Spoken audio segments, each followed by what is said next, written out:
ఈ నెల 23వ తేదీన విజయవాడలో జరిగిన ఆంధ్రప్రదేశ్ రాష్ట్ర కురుబ సంఘ రాష్ట్ర సమావేశంలో నూతన రాష్ట్ర యువజన విభాగం కార్యవర్గాన్ని ఎన్నుకున్నారు.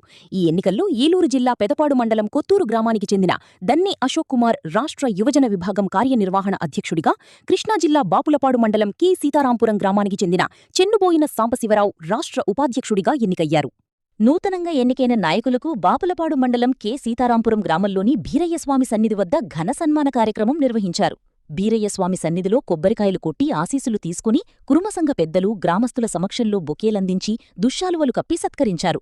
అలాగే నూతన కార్యవర్గ సభ్యుల వివరాలతో కూడిన ఫ్లెక్సీని ఆవిష్కరించారు. ఈ సందర్భంగా పలువురు సంఘనాయకులు మాట్లాడుతూ రాష్ట్రవ్యాప్తంగా కురుబ సంఘం మరింత బలోపేతం కావడానికి, యువతలో చైతన్యం తీసుకురావడానికి నూతన నాయకత్వం కృషి చెయ్యాలని ఆకాంక్షించారు. అనంతరం దన్నే అశోక్ కుమార్, చెన్నుబోయిన సాంబశివరావు మాట్లాడుతూ రాష్ట్రంలోని కురుమ కుటుంబాలతో సమావేశాలు నిర్వహిస్తూ సంఘ అభివృద్ధి, సామాజిక శ్రేయస్సు, యువత సాధికారత కోసం శక్తివంచన లేకుండా పనిచేస్తామని తెలిపారు. ఈ సందర్భంగా రాష్ట్ర యువజన విభాగం అధ్యక్షుడిగా ఎం శ్రీనివాస్ గౌడ్, కార్యనిర్వహణ అధ్యక్షుడిగా దన్నే అశోక్ కుమార్, ఉపాధ్యక్షుడిగా చెన్నుబోయిన సాంబశివరావు, కె రమేష్, ఎన్ రాజగోపాల్, నీలస్వామి, రూప్ కుమార్, మురళీకృష్ణ, ప్రధాన కార్యదర్శిగా టి రవీంద్ర, కార్యదర్శులుగా చిత్రా అశోక్, రవిచంద్ర, శివరామకృష్ణ, బాసారెడ్డి, చిన్నప్ప, రజనీకాంత్, జాయింట్ సెక్రటరీలుగా ఢిల్లీ ప్రసాద్, అంకాల శ్రీనివాస్ ఎన్నికైనట్లు సభలో ప్రకటించారు. ఈ సన్మాన కార్యక్రమంలో మాజీ సర్పంచులు, మాజీ ఎంపీటీసీలు, కురుమ సంఘ పెద్దలు, నాయకులు, గ్రామస్తులు పెద్ద సంఖ్యలో పాల్గొని నూతన కార్యవర్గ సభ్యులకు శుభాకాంక్షలు తెలియజేశారు.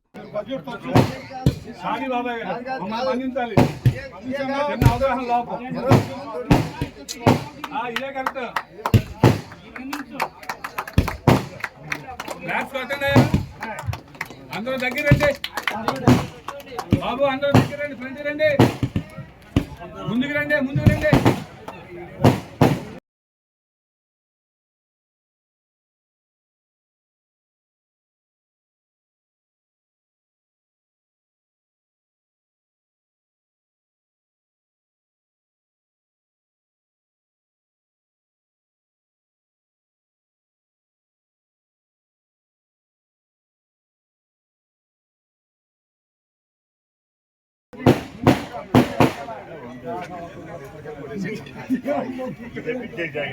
మామూలు దాంట్లో అయితే దీనికి బట్టలు పాడైపోతున్నాయి.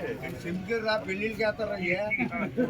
పెళ్లి కూతురు పెళ్లి కొడుకు కాదు, ఇయ్యే దాంట్లో చేస్తారు. నాగేంద్ర ఒకసారి